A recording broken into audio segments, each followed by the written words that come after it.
So I don't have slides. For those of you who were in my session yesterday, you know that slides and me are not friends. So I'm just going to be speaking from some notes that I have here. My CEO, boss, Gabriella, I avoid a punch. She apologizes that she can't be here. But she gave me some notes, and hopefully I can impart some knowledge at least on how OpenUp attempts to track impact. Okay, so essentially there's 4 steps that we try and follow. The first one would be lead from your goals, create a framework, move and measure, and then communicate. So lead from your goals. I think you want to always start with an impact statement because this really helps to set your goals. So for example, an impact statement could be, we want citizens to be able to enact positive forms of social pressure. And then this really helps you think about what kind of indicators, both qualitative and quantitative, you might use to then reach the goal. You could also think about then linking these goals to existing goals such as the SDGs or perhaps national development goals. Step 2 is then about creating a framework. So you need to then start creating definitions for your goals, and then this is to help you frame your impact measurement strategies.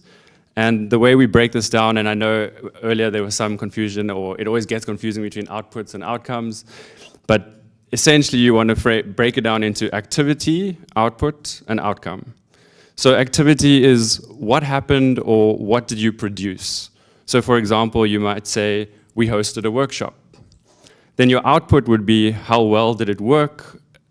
That then could be something like 80% of the participants completed this workshop. Then you might go into the outcomes and you want to ask how well did it actually work and what did we achieve? And potentially you have some participants that were now capacitated through your workshop with those digital skills, and they felt empowered to act with the new skills that they learned.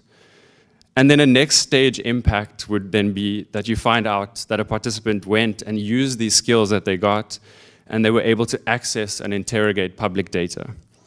On that note, this isn't always a quick fix, because in South Africa, for example, we have the POPI Act, which is the Protection of Personal Information, and we also have the PIA Act, which is Public Information Access Act, I think.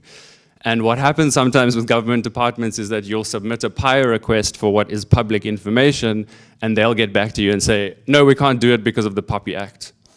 And so it becomes a bit of a deliberation between trying to make the government understand that POPI is not the same as PIA. Step 3 would be to move and measure. So now you want to simplify a path forward for measurement, and this would be based on your goals or your theory of change. So obviously impact is about monitoring change, and change means difference. And so you need a baseline against which you can measure. So what was happening before your intervention came along?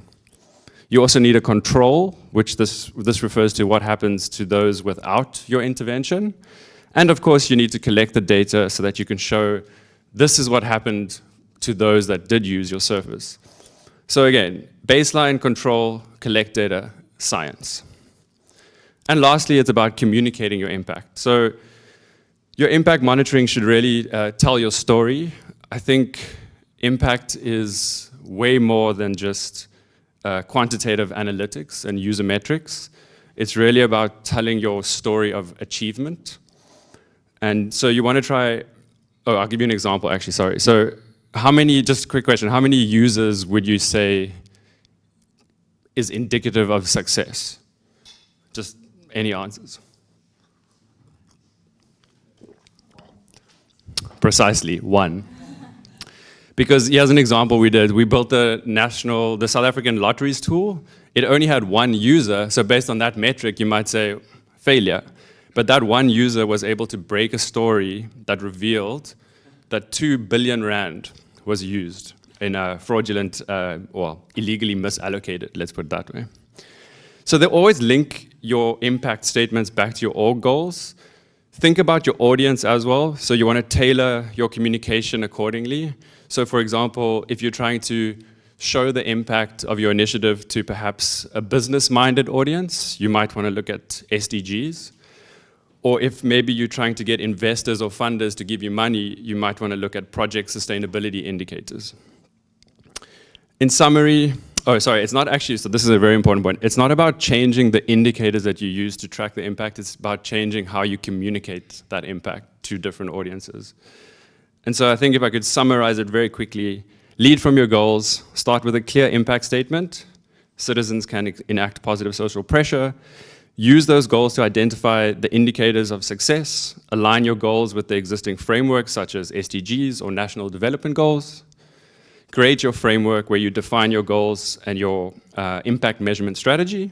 Break those down into the activities, what did you do, output, what was produced and how well, and then the outcome, what was achieved. And then the next stage impact would be those later on examples of how what you did led to positive forms of change. And then again, move and measure. So have your baseline, what was the situation before? Control what happens to those that don't use your tool. Collect the data to show what has changed for those that do use your tool. And again, communicate. Use impact monitoring to tell your story. Don't just report the metrics. They are important, but it's not the full picture. Combine quantitative data with narratives. So that example I gave where it was one user, but we exposed 2 billion rand in fraud. And always link it back to your goals and tailor the communication. SDGs, as an example, for business stakeholders, sustainability metrics for funders and investors. And again, don't change the indicators, just change how you communicate them. Thank you.